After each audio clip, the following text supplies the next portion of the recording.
We're going to do a little course maintenance in this video, guys. I've got to put some markers back on the baskets. We have several of them that is now faded and needs replaced. And I'm also going to wash these signs up. The weather is just about right. We can get out and start to enjoy playing a little bit of golf. This tree sap. It grabs a hold of this aluminum pretty easy. So you can't get these guys cleaned up.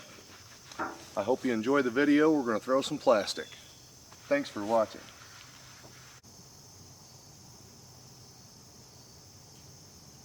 Hole number one is one of the more open holes that we have here. 543 feet. That's a long ways down through there. And I need to get through those first set of trees before we get to the next set of trees.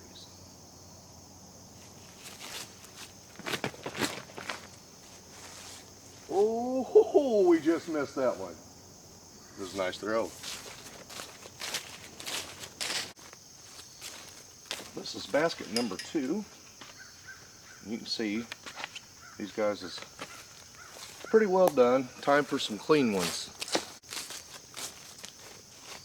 It does make it easier to see these things walking through the course.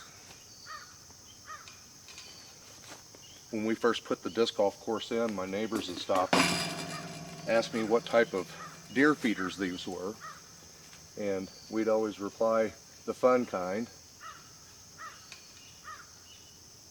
But squirrels and birds and everything else uses them to set on throughout the day while we're not using them.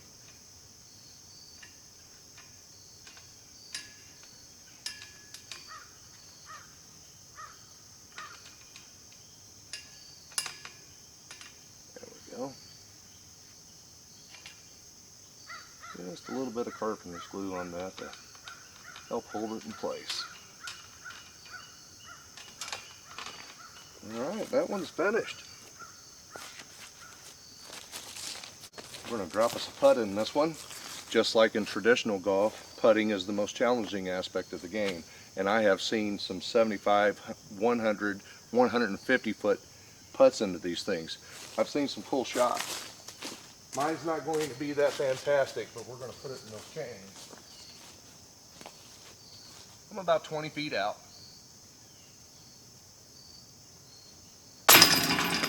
That'll work. Now these chains are meant to grab a hold of the disc as it's coming in and then hold it into the basket. But you can, if you hit them hard enough, you can putt right through them. I've seen some of that stuff too.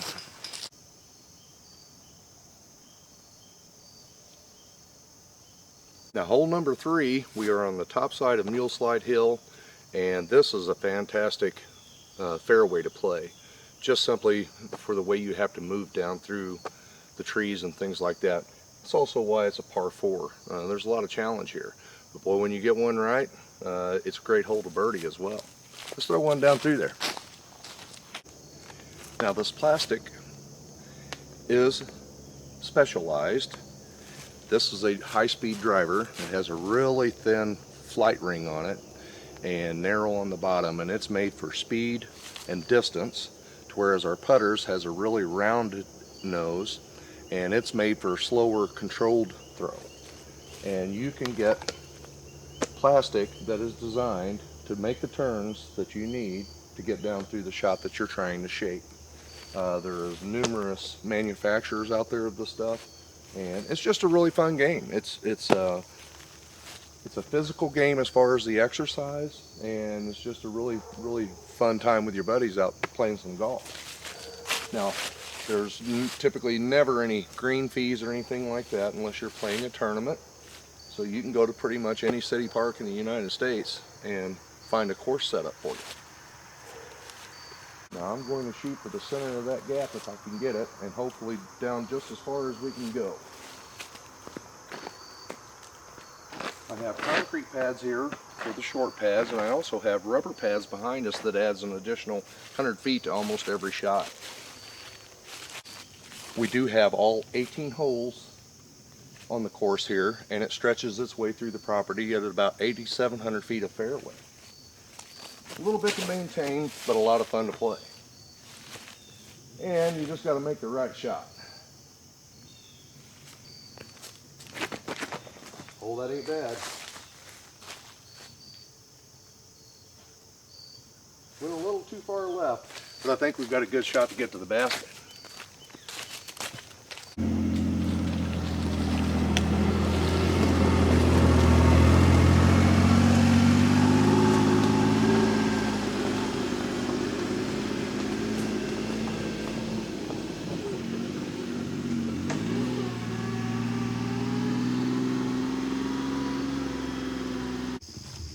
Normally this time of year we have water hazard here on this hole, but it has been dry here lately for us. Looking back to Mule Slide Hill back there.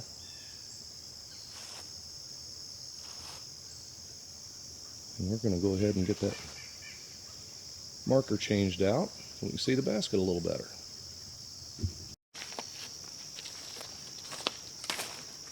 I will say, when we're playing golf, I could have sold a lot of chainsaws.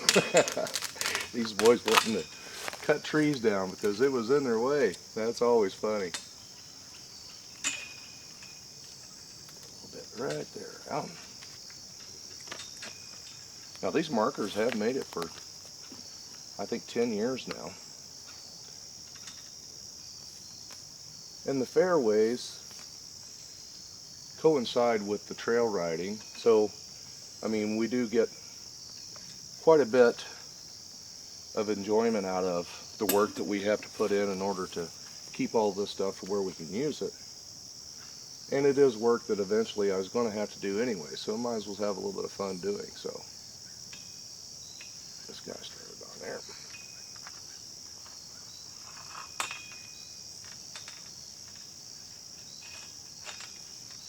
There we go, number 3.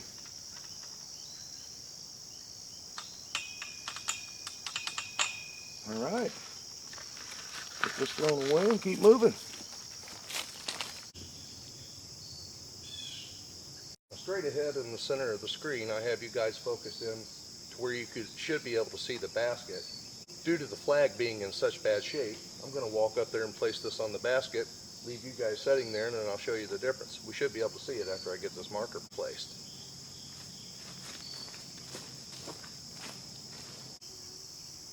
I can most certainly see it a little better from back here now. This is also a fun hole to play. In this situation, I would be trying to get to the left-hand side of the fairway and get it to drop in. The best shot I have seen on this hole was right here where I'm standing is the end of the tee pad. It's a 296-foot shot. The shot went down through the tree line, turned, and hit the basket. So that was almost a hole-in-one here.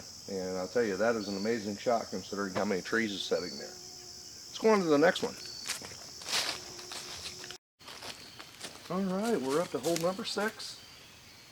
This is a fantastic shot. The tee pad is at the end of the pond, so as you come across the water, that is out of bounds. So if you don't touch ground someplace along your initial shot, then you're an OB penalty, and the drop zone is right over there on the pond dam itself. So the water really does make this for a really nice shot. There's a fence line back here beside us also that is out of bounds. So you really have to hit this gap in order to get into this basket without any penalties. But when it's done properly, you can land right up here by this hickory tree or so. I'm going to walk across the pond and throw one back towards you guys. Hopefully I don't hit the camera or the mule, and we'll see if we can get close to this basket.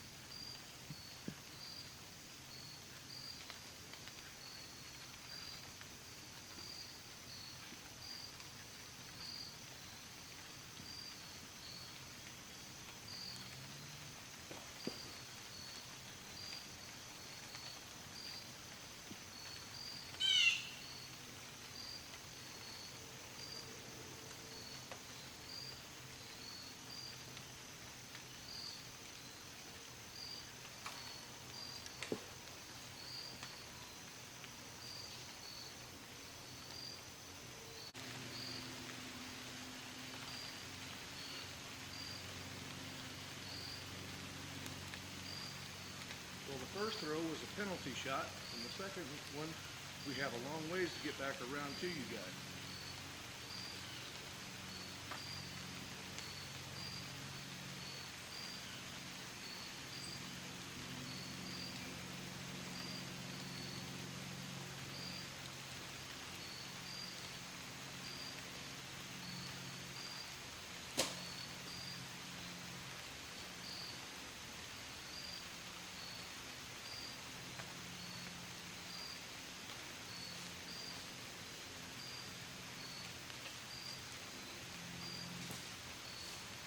That's what makes this particular hole so fun, is you got to deal with that water, and it is tough. Oh, we'll take the bar off that one. Now I got to dig some plastic out of the water. This is another really fun one to shoot. Going right down the power line there, heading out into the open. Just a lot of fun.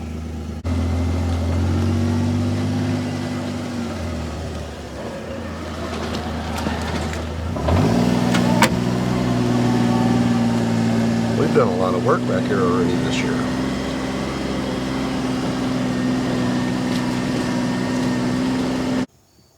Yep, that one's definitely ready to replace too, isn't it? Hard to see.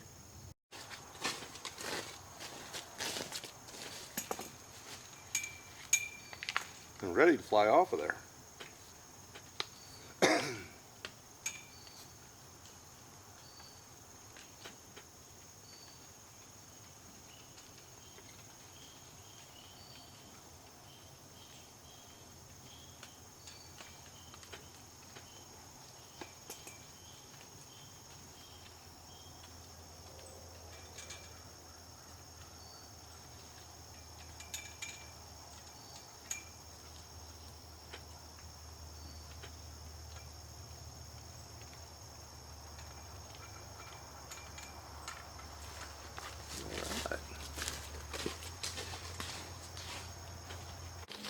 Well, we've made it to hole number 9. I'm going to get up there and put the basket marker in place. It's getting ready to rain, but 361 feet up through the tree line, and just a really, really fun hole to play.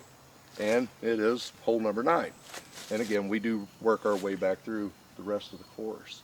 Now, if you're watching this video and have plans of building your own disc golf course, or may have interest on how to earn extra money with your land, this is a great way to do it.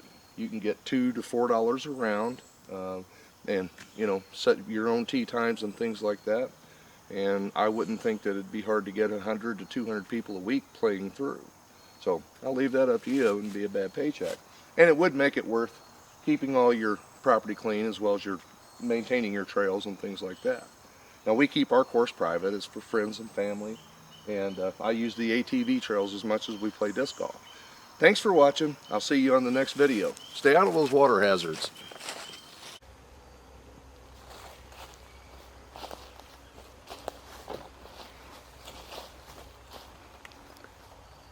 Like I said, that's really a fun hole to play through.